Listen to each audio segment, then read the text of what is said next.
guys, Becca Scoops here. How you guys doing? How are you doing on this Saturday? Well, I'm doing fine, and I decided to do a little video to go over some things that I've been wanting to go over for a while, and I just get the chance to now. So I hope you guys are going to enjoy this. Sit back, get the popcorn out. Yeah, we're going to go over a few details here that, wow. All right. I want to start with this video courtesy of Conspiracy. You guys know Conspiracy, right? She's a great content creator. I go to her. She's always got the right clips. I don't know how she does it. I know she's a mother, I think of 3. I'm not sure, but I don't know how you do it, Conspiracy, but thanks for your help with this. This first clip here is going to be from a couple days ago. And let's just go ahead and watch it, and then I'm going to comment. Things on Facebook. I gotta back it up. Sorry, guys. Here we go. Things on Facebook Marketplace and has already been pranked. Gypsy recently deleted her TikTok account, or at least she privated it, but before that, she had added her Cash App to her bio. Also created a Facebook Marketplace account where she was selling some of her baby items as well as some of her clothing, specifically items that she wore in her show, Life After Lockup. Then someone messaged Gypsy inquiring about her $300 bassinet. Gypsy tells the Now here's where it's going to get interesting. Okay, so pay attention to this. We're going to get into some preaching of the Word of God by Gypsy Rose Blanchard. It's rich. This person that they would have to meet in a public place, the Target parking lot. This person then sets up a time to meet Gypsy. Gypsy then sends the person a picture of her car that she will be in and then says, "We're here, see you soon." Gypsy sends 3 more messages. "Are you still interested? We are here. Are you still interested?" The person then replies and says, "OMG, did you really think anyone would want anything from a schmurderous grifter?" Then the person sends Gypsy a picture of Gypsy holding a sign that says, "Too ugly to strip, too lazy to work." Gypsy replies, "God bless, many prayers to you." They reply, "Prayers? You know God? If you knew God, you wouldn't have had your mother unalived and blame Nick when it was you before he arrived. Please send your minions after me." Gypsy then sends them a scripture, Ephesians 4:32, which says, "Instead, be kind to each other, tender-hearted, forgiving one another, just as God through Christ has forgiven you. Be gentle with one another, sensitive, forgive one another as quickly and thoroughly as God in Christ forgave you." The person then replies, "ChatGPT, the definition of murder, you. Unless you go to church, pray, fast, etc., you will not know God and he doesn't know you. Don't spew Bible quotes when you're not doing anything for God." But here's Gypadoo about to rebrand as a Christian, LMAO. Gypsy then replies, "I go to church. Maybe you should find one. It's very healing." They reply, "What church? You want to talk about Christ, but you will never admit you unalived your mother for DICK." Gypsy Rose Blanchard. Okay, so Gypsy is quoting the Bible. She's preaching here, Ephesians 4:32. And I thought, just for giggles, what, in the living hell, she's reading the Bible? Okay. And usually when someone quotes the Bible, not only are you just like, really? Are you really going to do that? In a situation like this, she's trying to pretend like she's taking the high road here. But I wanted to see what was around that quote. Meaning, is she really reading the Bible, or is she just, giving lip service here? Because usually if you just do one quote, you need to look around that quote for some context. Everything about this video I'm making today, whether it's this or the other people we're going to get into later, and you're going to love it. I'm going to go over Ken. I'm going to go over Gypsy's BFF. And then I'm going to go get into how Gypsy is on Facebook trying to join some micro deletion group. I've got all the deets on that too and the screenshots. But before we get to that, let's just take a look. I wanted to look up that quote to see what is really going on with that quote. Okay. Here it is.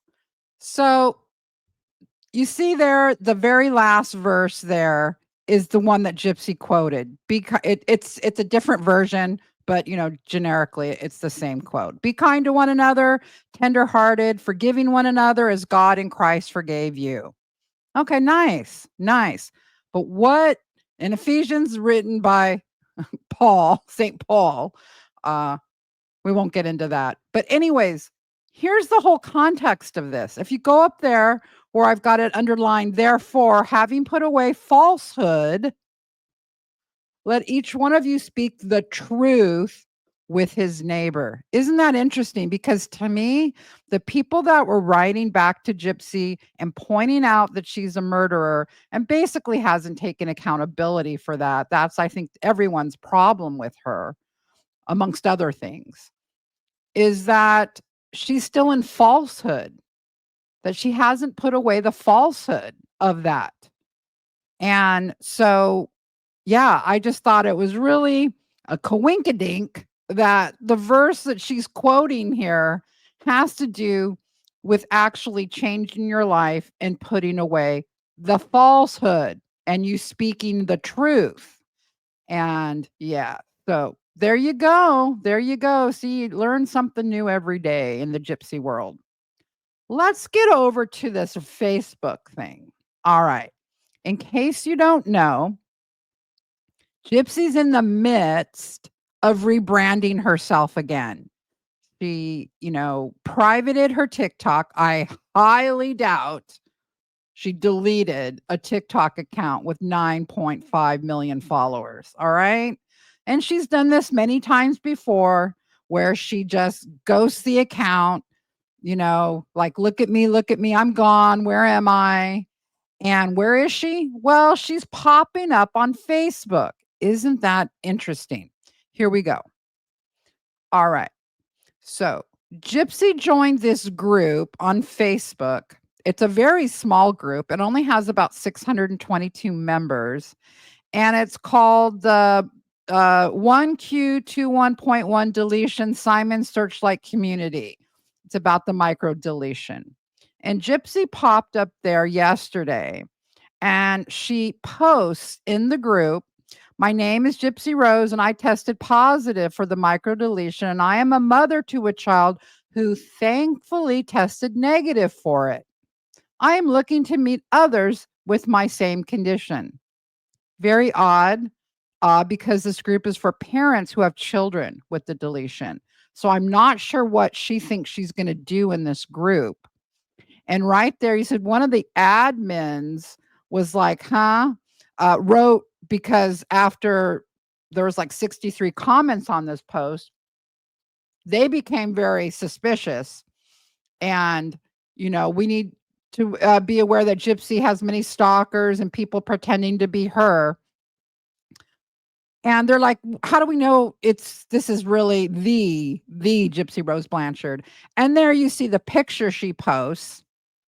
Anonymous mother, she writes, is this proof enough? I am Gypsy. Okay, well, there's more to this though. There's more that goes on here. So then Gypsy writes, I'm just getting started, getting into more research about it. And then look who pops up in the comments with her BFF, Bri Lynn, it says. And Bri is going to vouch for her because, well, God, if Bri's there, well, of course it's Gypsy, right? I mean, everyone knows that. I mean, these two, they think they think everyone knows who they are, This is Gypsy. I invited her here. I found this group months ago and have been so thankful for all that I have learned. And then she puts a little heart, a little blue heart. And then the person, one of the admins, writes to Bri, the person who invited you to this page, or she's writing to Gypsy, joined the group in April. So apparently Bri joined the group in April. And then she writes, and has never made a post. And your account itself was made in April. This seems to be a bit of a coincidence. This is a space for us to feel safe with private information on our child and their health. I hope this isn't someone joining that doesn't have good intentions. Anyone can AI a picture with writing, and anyone can get their account verified and then change the name. Okay. So good. This woman is being, it turns out it was Gypsy, but this woman is being skeptical. Like, what are you doing here? What do you want? If it is you. And then Gypsy writes, I joined Facebook in April of 2024. I can assure you my intention is to learn about my condition. Thanks. That's odd. I just, this is how you choose to learn about it? Or, I mean, I think research it, right? I mean, yeah, you would join a support, this little tiny Facebook group of parents who have children with her same condition. But, yeah. Somebody wrote, this is obviously not the famous Gypsy Rose. However, the real Gypsy Rose has the deletion. This is probably a scam and waiting. Don't give this person money. Okay, someone's being smart there.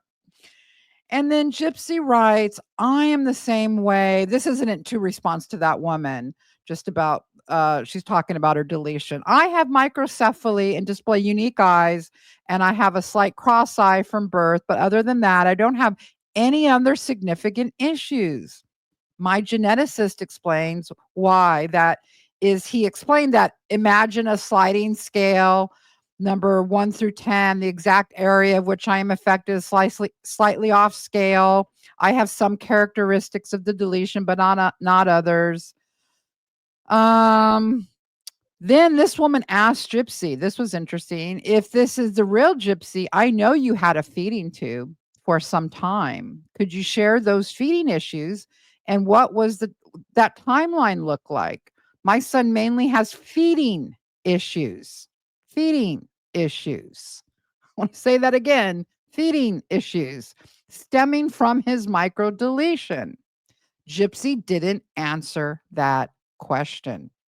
Thus far, she has not. And this was almost 24 hours ago. So, yeah.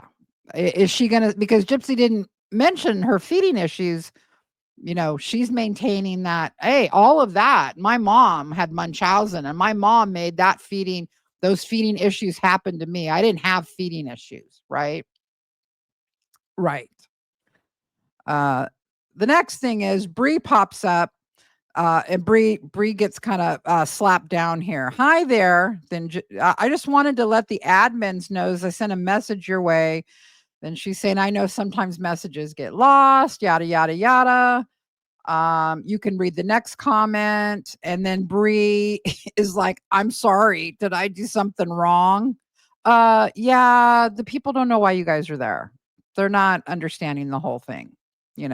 Some of them were a little infamy struck at, they had an infamous character in the group. But if yeah.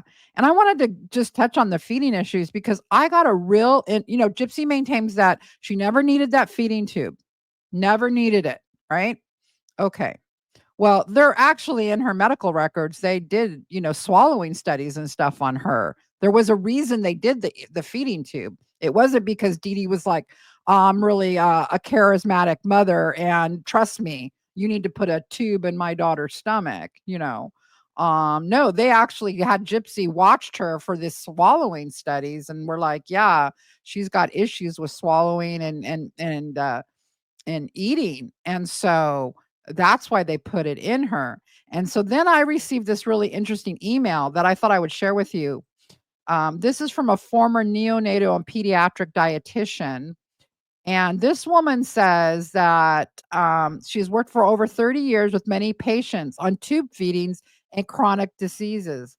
I find the parents sometimes get protective and are afraid to let go of the feeding tube because of the risk they won't eat enough to maintain their weight. Not all of them, mind you, but some are ready to force those kids to eat and get rid of the tube. The feeding tube site closes up fairly quickly and may need surgical intervention to replace it if it closes. Okay. She writes about Gypsy. I'm on the fence as to why she still had the tube. I agree with that. I don't think she probably still needed the tube. Okay. Um, Initially, it would have been appropriate because of her reflux, though the Nissan probably fixed that. If you guys don't know what the Nissan is, that's a Nissan fundoplication. It was a laparoscopic procedure that Gypsy had. And in essence, what that procedure does is it fixes your reflux for you. So Gypsy had a lot of reflux, acid reflux, and which was part of the feeding issues also.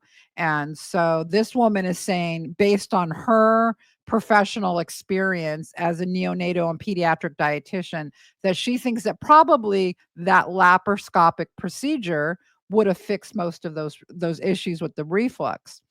Then she goes on, with her deletion, she would not have been a good eater as a newborn, as a child.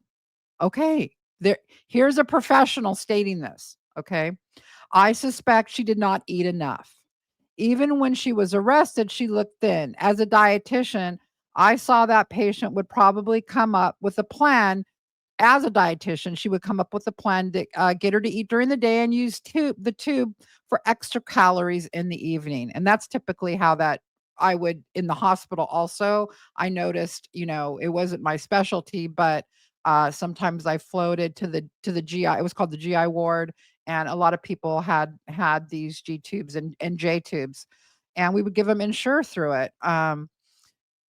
She writes, even when she was arrested. Okay, now that I read that part. Okay. Or they were still maintaining the grift.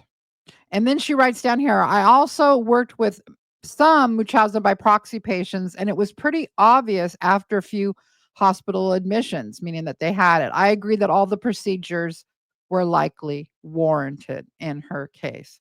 So I thought I thought this was an interesting email. I thought I would share it with you just to give you some background. Yeah, I wrote back to her that I didn't think that, probably, in my opinion, just my humble opinion, that Gypsy probably still needed the feeding tube in her 20s. The reason that they still maintained it could have been the grift. Could have been some moms get really, like she said, get overprotective about that, having that feeding tube. They're scared to not have it.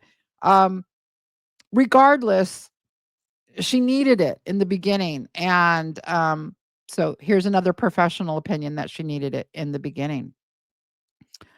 Okay, let's get on to some heavier topics here. All right, I'm going to go over a few videos here. One is with Nick, who joined True Crime Perspective Justin. You guys may or may not have seen all of that interaction, or none of it. I wanted to highlight this part where he talks about Nick. Justin questions Ken about if Ken knows, or could answer the question, why isn't Nick the hero? Why isn't Nick the hero? So this is between True Crime Perspective Justin, and Ken. Did I say Nick? If I did, I'm not stopping it. I'm just going to go on. You guys, it's Ken and Justin. They're talking about Nick. Sorry. Anyways, and about why wasn't he the hero? Why wasn't Nick Gypsy's hero? Why does she hate him so much? Right? When she talked him into doing this. Thought it was a really good question. Let's hear what Ken has to say. Why is Nick the villain? Shouldn't he be the hero in this? Didn't he come in and like slay the dragon for her? I cannot put myself in the mind of a sheltered abuse victim like Gypsy was, right. But I can only imagine that somebody who was a sheltered abuse victim, and there are a lot of people that say that Gypsy was never abused, their mom never abused her because of this microdeletion thing. That's 100% just bullshit, okay? And I'll tell you why. Because regardless of the microdeletion or not, there is no excuse for, one, her mother forcing her to sit in a wheelchair knowing that she could walk. That's a form of child abuse. Correct. Her mother pulling her out of school when Correct. She is totally articulate and can learn. That's a form of child abuse. Correct. Her mother putting a feeding tube in her knowing that she could eat. That's a form of child abuse. Okay, right there, we've already proven that was not. As far as the going to the school, or a lot of people are homeschooled. You guys can make up your mind. I have never said that I thought that Dee Dee didn't have her issues, and I've always acknowledged that parts of Gypsy's upbringing were problematic. And yeah, just because I think that there could have been some type of not medical abuse, but and not I don't think physical abuse, but because of Dee Dee, and I think allegedly some of her mental health issues after her mom died, which I think she went into a deep depression and a lot of things happened to her. And that's when this whole thing with she started really focusing on Gypsy's health even more. I think that that the con, the scam, all of that, not not great, not great. Not great to have a child, to be raised in that environment. I agree with that. That does not rise to the level of stabbing someone to death, right? I think all of us can say we didn't have that. Our childhoods were not just. I had a good childhood, but yeah, even in my childhood, there were things, right? There were things, and so yeah, no one has a perfect childhood, but most people don't run around, plotting their parents' demise either. So I don't know why this is such a this isn't an answer to why Nick isn't the hero. And this whole thing about Gypsy and Dee Dee does not answer why she murdered her mother. So no, Ken, you've answered nothing thus far. So those are all forms of child abuse that were enacted by her mother, regardless. And people want to blame her and say that, oh, she was culpable. She was with her mother. She was raised and groomed by her mother to be that person. So to look at her and say she was a 22-year-old, she should have known better. Her 22-year-old version is not the same as anybody else's 22-year-old version when she was raised, manipulated, and conned to be a groomed child under her mother's care. Her 22-year-old version is not the same as mine or yours or anybody else who lived what would call a quote-unquote normal life, going to school, having friends, etc., growing up as a person in what we call regular society. That was not her version of 22. So I believe that in her mind frame at that time, she thought that that was her only way out. Now, no, that's not the part I'm asking you about. I'm talking about, okay, let's go to John. Shouldn't he be the hero? I said, let's say I believe everything you're telling me, that's the only way out. So if that's the case, and Nick came to take care of that problem for her, why is he so villainized by Gypsy herself? Why is he such a bad man? I don't think at the time she thought that. During that 2015 time frame, I don't think that she thought that. The Dr. Phil, she specifically said that she. Well, that was years later. In that Dr. Phil interview, she says, "I hate him. I hate him." Okay. Later, that was years later. Stand him. Doesn't matter. And that is like, why does she hate him so? Why does she hate him so badly? If that entire narrative is true, he came and sacrificed his well-being, his freedom, and he's in jail forever, basically to help take care of that situation. Even though, in my opinion, she could have just walked out the door. We can debate that all day. I don't want to, but I'm just saying, like, why is he so villainized? If everything that you said, and I believe it all. And what he's talking about is after Gypsy, the first thing she did when she was off parole, besides go down to Bourbon Street or wherever she was at and get drunker than a skunk and lie and put it on live, was she was posting all this stuff about Nick in her TikTok account. Like she was actively trying to villainize him. Why? Why is it so important to her right now that Nick becomes the villain? Why? It's just bizarre behavior. Was true. Why is Nick not the hero?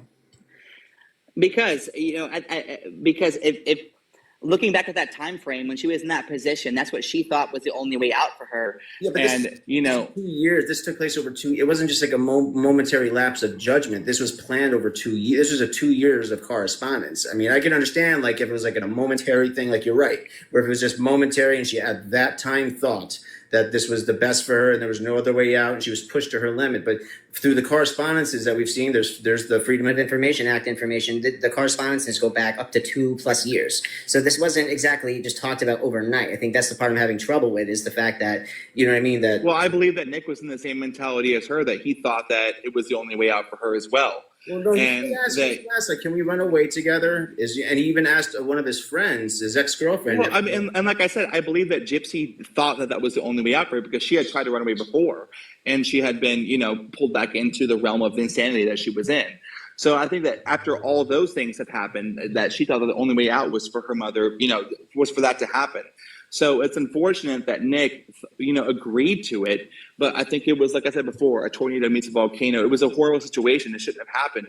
I don't think that anyone is the hero here or the villain. But, I think that it was a horrible situation, a tragedy that happened. But unfortunately, Nick did agree to do what he did, and he did what he did. And that's where we're at now. Can Gypsy be angry with him for doing what she asked? That's the part I'm getting. That's the part I'm really having trouble with. Is the part that, like, you know what I mean? She didn't ask him just once. It wasn't like this. No, and what Justin said something earlier about Nick, and many of you probably know this. Some of you might not, but I thought it would be good to, for a moment, just refresh your memory. Okay, so let me see which one is first. Okay, so here is Nick, and this is in May of 2014. Okay, May of 2014. All right. Dee Dee is murdered in June, a year later. So a year before, here is evidence that at least, if not probably before that Gypsy was already plotting this. Okay. Nick is writing to his ex-girlfriend.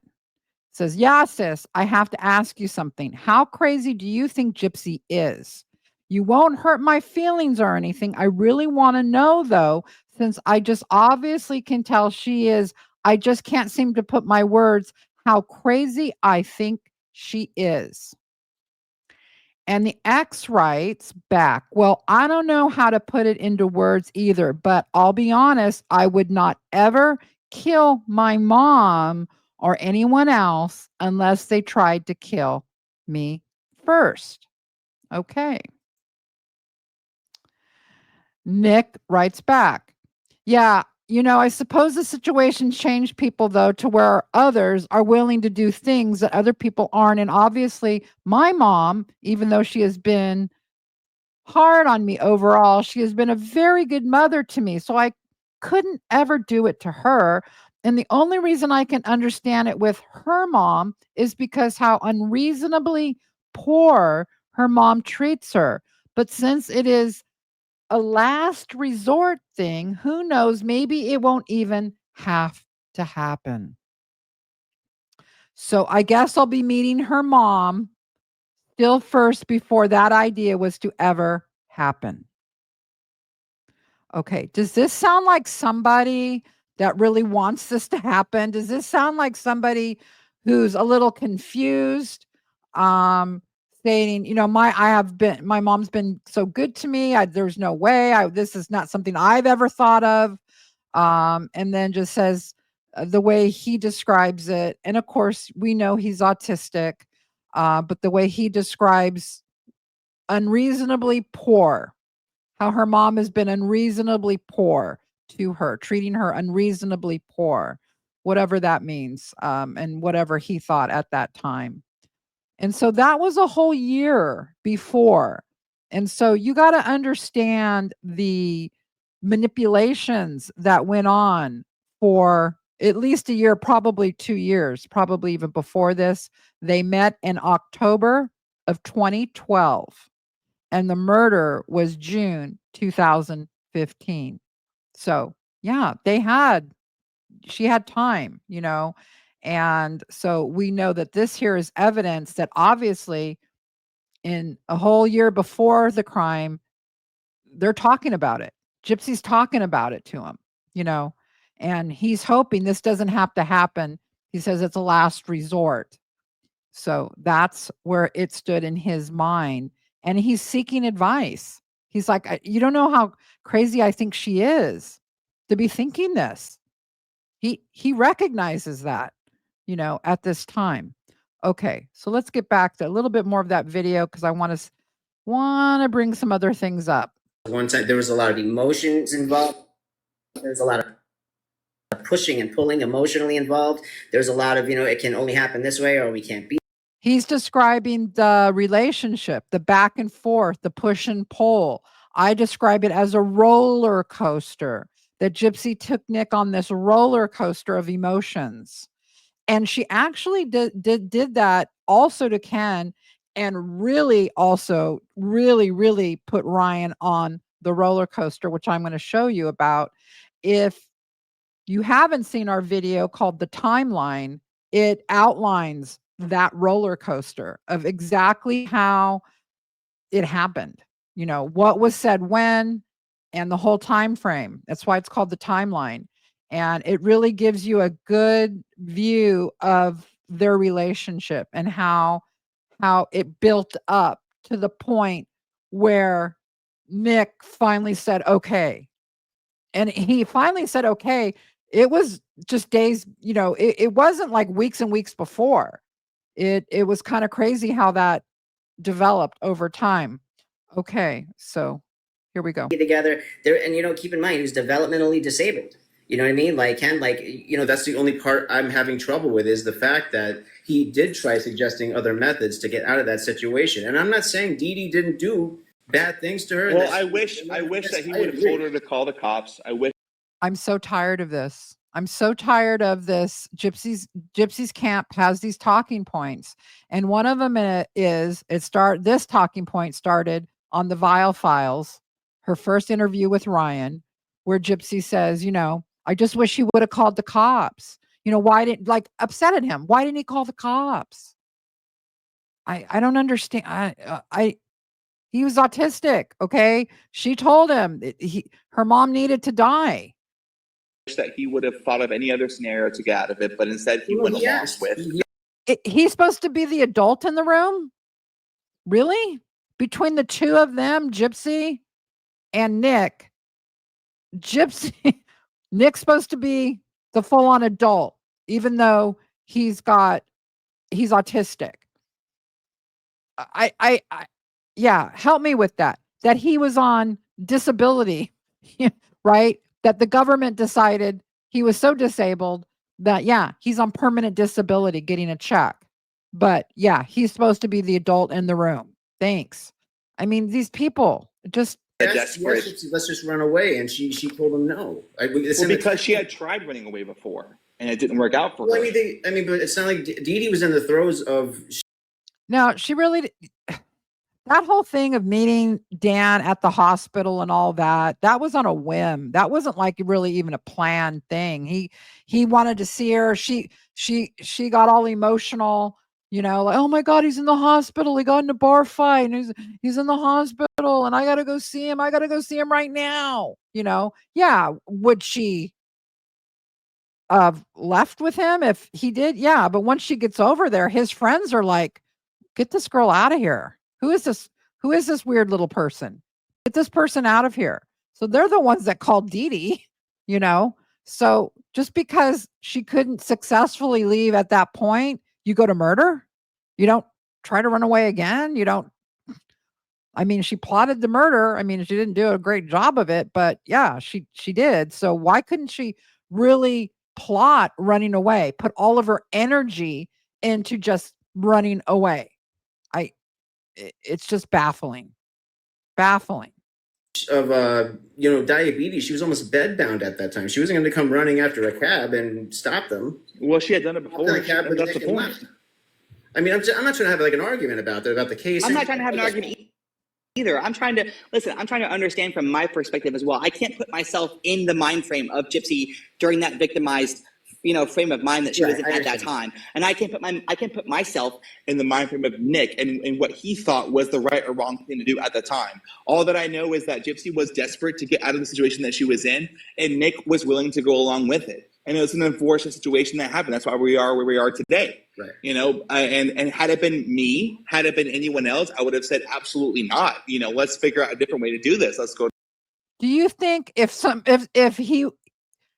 do you think they didn't have those kind of conversations? Not exactly, because Nick was baffled by Gypsy putting him on this roller coaster. Okay. But do you think really if Nick would have said, "Oh, you know what? Let's just figure out some other way," the Gypsy would have went, "Oh, great. I'm so glad you said that." No, no, she was hell bent on having her mother dead. Dead. It wasn't because she couldn't think of another way to get out of it. She could think of other ways to get out of it. Okay. She shot her with the BB gun thinking it was a real gun, you know, and then held a knife to her throat. I mean, this is a psychopath. This is a narcissist who is a psychopath. All right. That's what we're dealing with here. And no, Nick had issues. That's kind of the end of it, I'm pretty sure. I wanted to share something else. But Let the me see. police, go to whatever, let's figure this out. The But police. unfortunately, Nick went Yeah. along with the crime. And that's why we are where we are today, 10 years ago, you know, but, you know. Do you think he deserves to be in prison the rest of his life? So that's where I cut it there. That was the only really part I wanted to bring up. And why I wanted to bring that up is because later, a couple days later, Bri, Gypsy's BFF, if you don't know, Gypsy has this parasocial relationship. Now it's gone real life. They've met, and obviously Bri, this woman named Bri, who's on TikTok. But they met because she saw Gypsy on TikTok, and now she has become Gypsy's biggest advocate online, if you don't know. And so a couple days later, or maybe it was the next day, I can't remember. Bri shows up on this guy's TikTok panel. And basically they're going over again, we're focusing on Nick. We're focusing on Nick's. For some reason, the Gypsy camp has decided that it's time to villainize Nick because I guess that makes Gypsy look better. It's so pathetic. It really is. They should be advocating for him. Not that he should get out. I don't think anybody that is right-minded, believes that he didn't do it or that he should be set free. But because of his autism and because of other things, you would think that there would be some empathy from the Gypsy camp for this guy who obviously she groomed and manipulated to do the murder. You would think that there would be some compassion, about this person, but there isn't. And I'm not saying that, again, that I think Nick should be out of prison. I have no idea. I have no idea. I leave that to the justice system. But I do think that he didn't get a fair first trial. I think there's a lot of problems that I've even made a video about that. A lot of problems with that first trial. But again, Bri comes up and she's going to go ahead and also try to villainize Nick. So let's go ahead and take a look at that because I have other things I want to share that I've been waiting to share after you guys listen to her arguments about Nick. Now, I just want to warn you, she's very hyper. She talks really fast, and yeah, so you can only take her in small doses. But yeah, here's we're gonna dissect the main argument, and here we go. Because if he wasn't, I'm explaining to you why he's not the hero. Because he didn't. Well, I think hero is the wrong word. But you mean, he went there to fulfill a fantasy. This was okay. Again, this is about the hero. Like, is that why isn't he the hero for Gypsy? He did this thing for her, and why is he villainized? That's so he's posing this question to Bri. Feeling for him. He made it pretty clear that the main motivation behind this was because he wanted to save his girlfriend. He loved her. He worshipped her. I mean, even when he got to the interrogation, he didn't have any self-preservation whatsoever. He didn't even care about himself. He didn't even care where he ended up. He just wanted to know she was okay. You know what I mean? So it's like, and then Gypsy immediately. Yeah, because he definitely had an infatuation with him. I mean, what he got from Gypsy was exactly what he was looking for. He told Gypsy, before I met you, I was about to go on a BDS, website and order a chained up Abe slave. Now, here is where it's very dangerous with people with no professional background that start to try to understand an autistic man's sexuality, who have no knowledge of autism, who has no knowledge of do they have issues with sex, and then to try to basically decide that this guy is she's going to say a rapist, that he's a rapist and a murderer based on Well, I'll let you her. I'll let Bri explain it to you. Let's listen. Okay, that's what he told Gypsy. Yeah, no, you haven't seen that yet because everybody certainly had an infatuation with him. I mean, what he got from Gypsy was exactly what he was looking for. He told Gypsy, before I met you, I was about to go on a BDS, you know what, website and order a chained up Abe sleigh. Okay, that's what he told Gypsy. Yeah, no, you haven't seen that yet because everybody skipped over that part of the FOIA. Well, I mean, again, like before he was talking with Gypsy, it's like I haven't seen any like evidence that I've seen that he corresponded like this with anybody else. Yes, he did. Like, there's actual proof of that. There's not only proof of that, but I think he would have unalived Dee Dee. I think that if he wouldn't have unalived Dee Dee, he would have probably unalived somebody else, and if not, definitely raped someone. Really? Really? Let's listen a little bit more. Because that was, okay, on his computer, even before he knew Gypsy, there was bookmarks of great porn all over his computer. That was an obsession of his. It's still an obsession of. Now, here's why this is dangerous as someone that has no professional background to believe if somebody has great porn, that means they're a rapist. You're talking about an autistic man, okay, first off, and then you're talking about his sexuality. Now, there's one thing we know about Nick, okay, and that is he was pretty impotent. So every time, and I'm not trying to shame him or anything, I'm trying to explain why her thinking is so wrong about Nick, okay? He had issues with erectile dysfunction, okay? Gypsy says it every time there was a problem. So at the house after the murder, that whole scene where at one point Gypsy said that he had raped her, that no, and then she took it back. Well, he had erectile dysfunction. There was no penetration. It couldn't happen. In the bathroom during the Cinderella movie, same issue. Okay. And I wanted to do a deep dive to see, is that just like specific to him, or does that have anything to do with his autism? That's the first question. The second question is her whole contention that because someone has great porn, as distasteful as I feel it, look, sexual fantasies are one thing, and grape is actually doing grape is another. Let me just listen to a little bit more than to Bri, and then I'm gonna tell you guys what the real facts are behind all this stuff, and I'm gonna totally discount her complete argument about this. And you can see that through the emails all the way through 2019. Like, I'd have to look that up because again, but you know what I mean. Like, I have a lot of the. I'll look it up. That's fine. But again, like I'm not insinuating that Nick is an innocent. I don't think you are.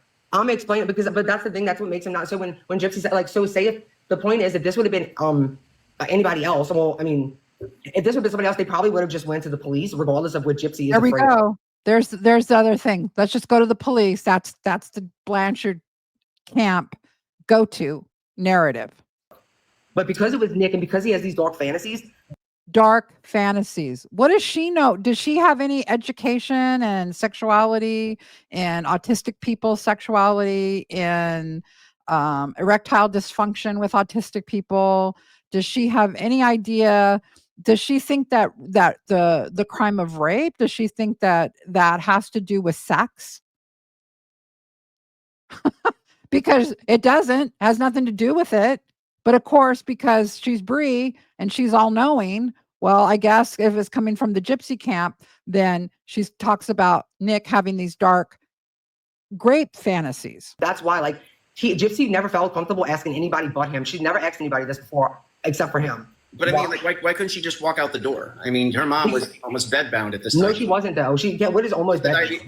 I want to go back again so that we're clear with what she's trying to say about Nick, and then I'm going to prove everything she says wrong. Gypsy, it's like I haven't seen any like evidence that I've seen that he corresponded like this with anybody else. Yes, he did. Like, there's actual proof of that. There's not only proof of that, but I think he would have unalived Dee Dee. Okay, right there. Because I give you guys all the facts, I'm going to tell you about Nick and this whole thing with the grape fantasies. Okay. So back in 2013, Nick had a incident with the police at a McDonald's. You guys may or may not know this. So what happened was Nick, let me bring up the stuff. Let's see. 789. Hold on, guys. I'm gonna get it. Okay. So Gypsy and Nick's relationship started in October of 2012. That's important to know because on March 11th, 2013, so they're well into their relationship at this point. Gypsy is the only person he's basically, yeah, I'm sure he's talking to like his cousin, and I know that the ex-girlfriend, but basically the main relationship is with Gypsy on March 11th, 2013. And he ends up at a McDonald's and he says he's updating his computer or something there. Okay. And so what happened was the cops were called because the McDonald's manager said, I think he's looking at porn, or the other contention was he was playing with himself. I'm like, masturbate. Okay. That proved to not be true, the masturbation part, but the pornography part, yeah, that was true. Okay. He actually volunteered that information to the police. And so down here, it talks about, first off, let me just say this. He was arrested for carrying a concealed weapon, a small pocket knife, and which he told the cops about, up front with, Nick, up front with all of it. And then he was also charged with disorderly conduct, nothing to do with any sexual stuff. Okay. Here's the part of the report. I asked John why he was viewing pornographic material on his computer at the business, and he stated that he was on Facebook talking with other friends. Gypsy? I have no idea if it was her. I have a high suspicion it probably was, but look, okay? I can't say that for sure. And his mind began to wander and began to investigate other websites. He stated, it's just common for the human mind to want to explore other things. At that time, he began to view a pornographic website. He stated that he did not think that anyone saw him because every time someone would walk by, he would lower the monitor on his laptop so no one could see it.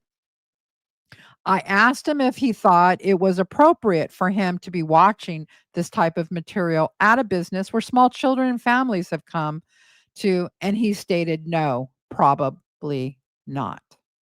Okay. So on his computer, yeah, there were files found of grape fantasy. This is something that he liked.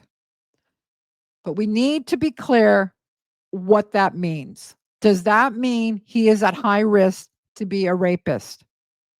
Absolutely not. Okay.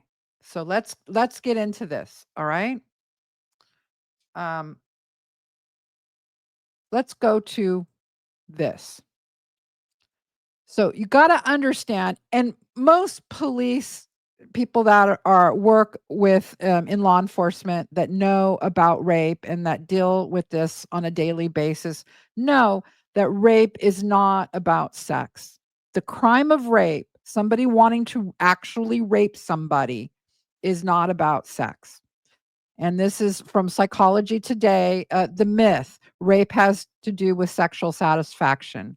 That's the myth. Fact. Rape and sexual assault are tactics used to gain power and control over someone. Rapists use rape to hurt and humiliate their victims.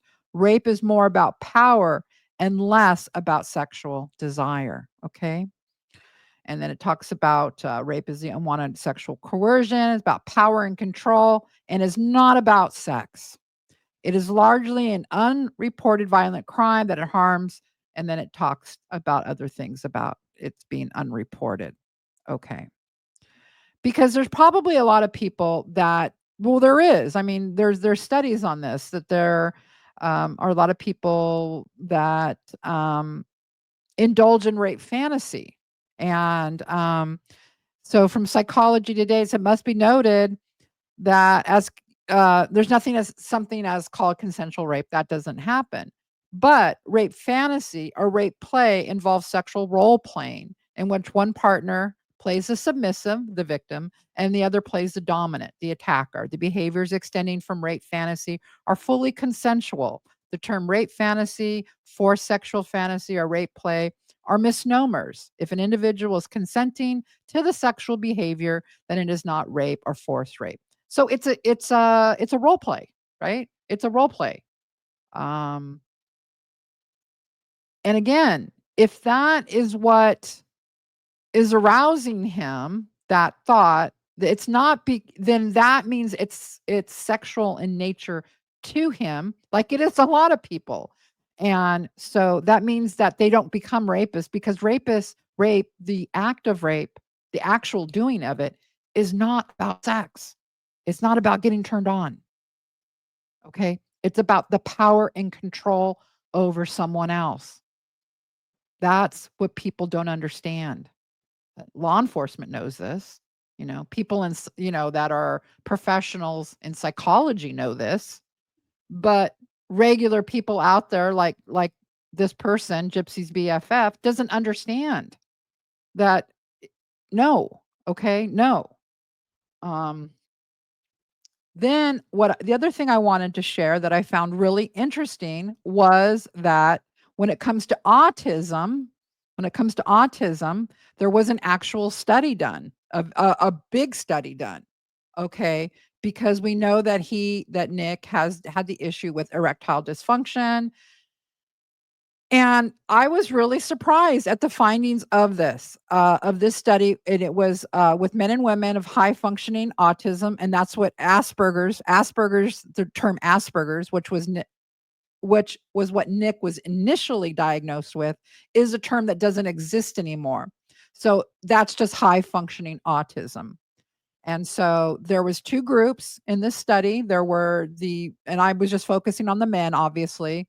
There was like 96 men with autism, high functioning autism, and 96 what they called healthy controls, or HCs, men that did not have autism, okay, in this study. And the study concluded that concerning sexual functioning, it was found that men with autism spectrum disorder reported more problems with erectile functioning than the healthy control group. So there you go. So Nick's issue with that we know from Gypsy, from their encounters, was the one thing that, was said over and over, that he had issues with that. He had the problem at the movie theater, and again, after the crime, that I think this is a problem he had. And it's not just, it's according to this study, people with autism in this study overall, okay, had more problems with that. So I thought that was super interesting, and really goes to this case also. Here's something else that's really interesting. In the first study of our working group focusing on paraphilias, if you don't know what paraphilias are, the definition is right here.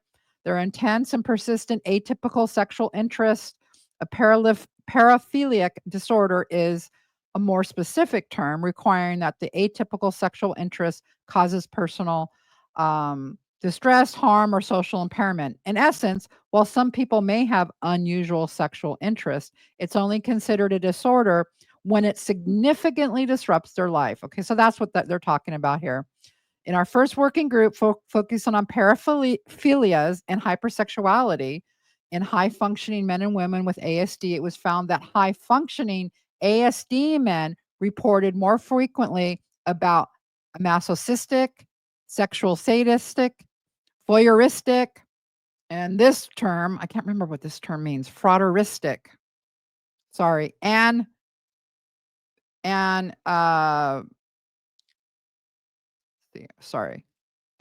pedophilic fantasies, and more frequently about this frauderistic behaviors compared to men. What was that? I looked it up and I can't remember now.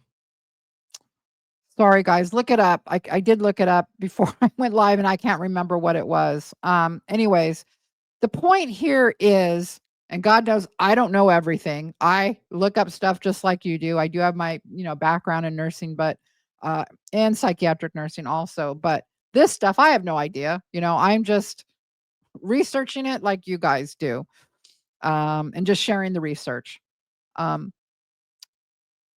So that Nick's compulsion, or this whole thing where she's like, oh, he was into BDSM and he was going to do this and he was going to do that, Yeah, well, people with autism, the men that were high functioning, the men reported being more into these different things, the BDSM things. So I found that interesting. Like, okay, here's some answers about this. Instead, what Bri was trying to do, what she's trying to do is she's trying to villainize him and trying to say that he would be a rapist if he wouldn't have murdered Dee Dee, that he would be, by now he would have raped people. And that just isn't true. There's no truth to that. There's nothing in his background that says that. Was he hyper focused on sex? Well, it seems that for some people with autism, that may be true. Yeah, that may be true, but that has nothing to do with rape. That has nothing to do with raping someone. Rape is not a crime about sex. It's about humiliation, power, and control. Okay? So rape fantasies, people have them. And it has nothing to do with because they want to go rape somebody. That has to do with that submissive and dominant part that a lot of people are drawn to in their sexuality.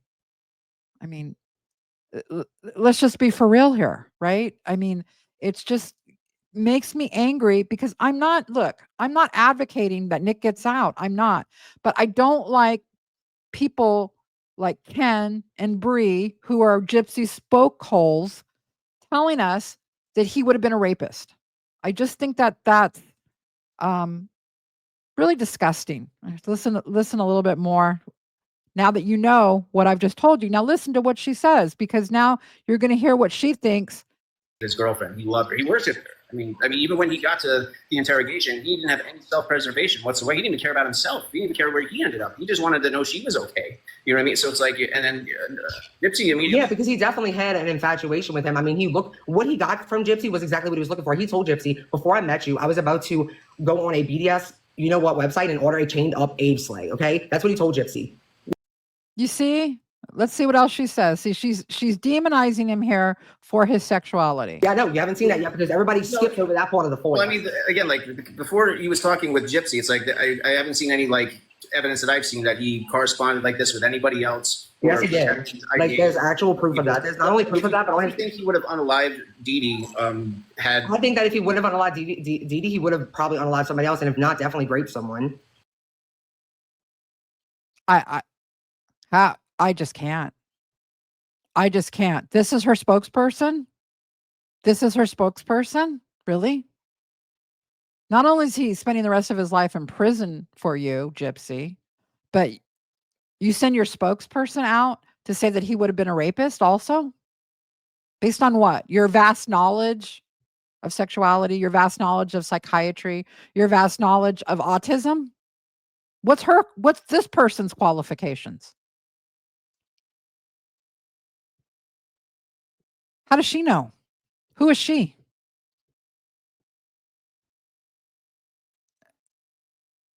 Because that was, okay, on his computer, even before he knew Gypsy, there was bookmarks of great porn all over his computer. That was an obsession of his. It's still an obsession of his. Again, great porn, rape porn, whatever we want to call it, has nothing to do, if that's what your turn on is, someone being the dominant, someone being the submissive, playing out a great fantasy. No, you're not likely to go rape. That's not a thing. Okay? Go look it up. Go look it up. If you don't trust my word, go look it up. This is why I just can't with these people. I just can't. There's no one on their side that has any intelligence, that can speak intelligently about any of these topics. And so it's tiresome. It's tiresome to have to go up and correct these people. It's just, that's your spokesperson. Good for you. Good choice. Really smart person. And you can see that through the emails all the way through 2019. Like, I'd have to look that up because again, but like, you know what I mean? Like, I have a lot of I'll look it up. That's fine. But again, like, I'm not insinuating that Nick. So I've showed you about the McDonald's thing. I've showed you what happened there, what he volunteered to the officers that he had. You know, they didn't confiscate his computer. They didn't find it crazy. They didn't find it, they didn't find they went through the computer. They didn't find anything on it that they needed to be, they were alarmed by. And so her insinuation that, and shaming him for his sexuality, to me, is just really gross. And what Gypsy did to him was she used the role playing. He liked the role playing, and she used it, and she taught him a lot about it.